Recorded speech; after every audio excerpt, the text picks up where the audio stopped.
Hello दोस्तों, कैसे हो आप सभी। आप सभी का एक बार फिर से स्वागत है आपके अपने यूट्यूब चैनल मन का दीप मनदीप में। तो दोस्तों, आज का जो टॉपिक है वो है हाथ पर कलावा बांधने का क्या महत्व है और यह परंपरा कैसे शुरू हुई। तो चलिए इसके बारे में जानते हैं। वीडियो की शुरुआत करते हैं, आपसे कुछ ज्ञान की बात करते हैं। हिंदू धर्म में किसी भी शुभ कार्य या तीज त्योहार की पूजा के समय कलावा या मोली बांधने का विशेष महत्व होता है। कोई पूजा अनुष्ठान सबसे पहले हाथ पर कलावा बांधने से ही शुरू होती है। लेकिन क्या आपके दिमाग में कभी ये ख्याल आया है कि आखिर ये मोली या कलावा हाथ पर क्यों बांधा जाता है? इस परंपरा का क्या महत्व है और इसकी शुरुआत कैसे हुई? शायद आपने पहले कभी ये बात ना सोची हो, लेकिन आज हम आपको बता रहे हैं कि आखिर क्यों हाथ पर कलावा बांधा जाता है, इसका क्या महत्व है और ये परंपरा कैसे शुरू हुई। क्या है कलावा या मोली का महत्व? मोली का शाब्दिक अर्थ होता है सबसे ऊपर, और इसे कलाई पर बांधने की वजह से कलावा भी कहा जाता है।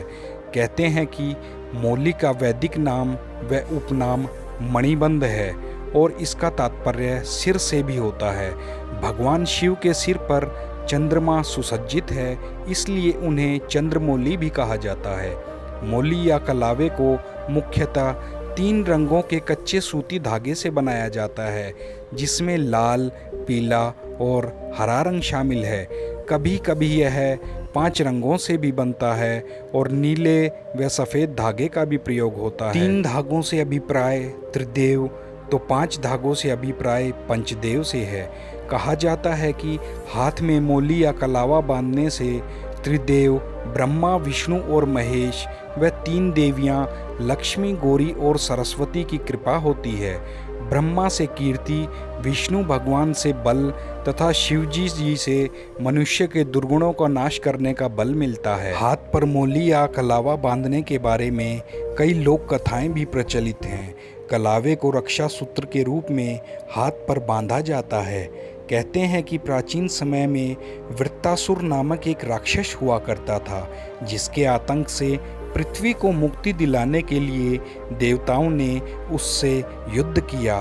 बताया जाता है कि देवराज इंद्र जब राक्षस से युद्ध करने के लिए जा रहे थे, तो उनकी पत्नी इंद्राणी ने उनकी दाहिनी भुजा पर कलावा या रक्षा सूत्र बांधकर त्रिदेवों और माँ आदि शक्ति से उनकी रक्षा की प्रार्थना करी थी, जिसके बाद इंद्र वृत्तासुर को मारकर विजयी हुए थे। तब से ही मोली बांधने की परंपरा चली आ रही है। इसके अलावा एक मान्यता यह भी है कि राजा बलि को अमरता का वरदान देने के लिए भगवान विष्णु ने उन्हें दाहिने हाथ पर कलावा बांधा था। कलावे को धारण करने और उतारने के नियम। शास्त्रों के नियमों के अनुसार पुरुष और अविवाहित स्त्री दाएं हाथ में और विवाहित स्त्री बाएं हाथ में कलावा बांधती है। जब भी कोई पंडित या शास्त्री आपके हाथ में कलावा बांधे, तो उस हाथ की मुट्ठी बंद और दूसरा हाथ हमेशा सिर के पीछे होना चाहिए, और कलावे को हमेशा 5 या 7 बार घुमाकर हाथ में बांधना चाहिए। वहीं अगर आपके हाथ में बंधा कलावा पुराना हो गया है और आप इसे उतारना चाहते हैं, तो ध्यान रहे कि पुराने कलावे को हमेशा मंगलवार या शनिवार के दिन ही उतारा जाता है, और इसे उतारकर फेंकना नहीं चाहिए, बल्कि इसे आपको पीपल के पेड़ के नीचे रख देना चाहिए। अगर आपके पास कहीं नज़दीक पीपल का पेड़ नहीं है, तो इस कलावे को हाथ से उतारने के बाद बहती नदी या चलते पानी में छोड़ देना या प्रवाहित कर देना चाहिए। तो दोस्तों, ये थी आज की ज्ञान की बात। कमेंट बॉक्स में ज़रूर बताना आपको कैसा लगा, और दोस्तों कृपया चैनल को सब्सक्राइब करें। दोस्तों, मौज लो रोज लो, ना मिले तो खोज लो। दोस्तों, आप सभी का दिल से धन्यवाद।